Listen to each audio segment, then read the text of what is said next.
Yo, good day sa inyo. Nandito tayo sa Mendocoro sa Katipunan Ave. Meron silang Balls of the Month, Tom Yum. Ayan, hindi ko alam kung makikita nyo. Thailand yung pinagkunan nila ng concept. Tapos ngayon hanggang July 10 hanggang July 30 lang to. Tara, swagasip na natin to. Wait lang, kukuha yung chopstick. Swagasip na natin. Swagasip na natin tong yan, papakita ko sa inyo. Pero para sa akin dito talaga.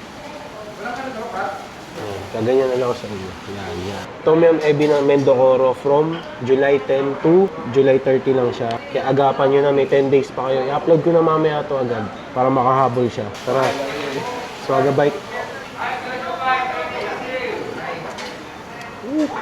Seafood na seafood. Sarap. Tom Yum talaga. Pero sobrang rich nung broth niya. Nanunuot yung pagka-seafood. Tapos may sipa. May sipa talaga ng anghang.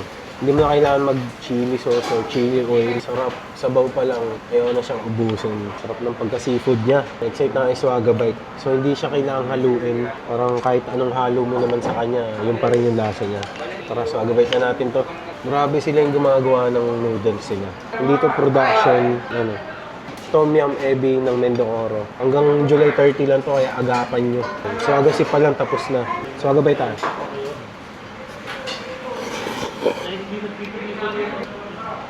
Hindi ako nagsisi. 3 ramen shop ang pinamimilian ko kanina. Nakita ko yung page ng Mendocoro.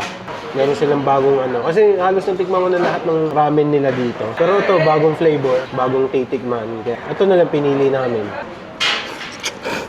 Kung mapapadaan kayo ng Katipunan Avenue, dumang kayo dito sa may Arton, Mendocoro, tikman nyo tong Tom Yum Ebi nila. Hanggang July 30 lang to. Tara, kain tayo.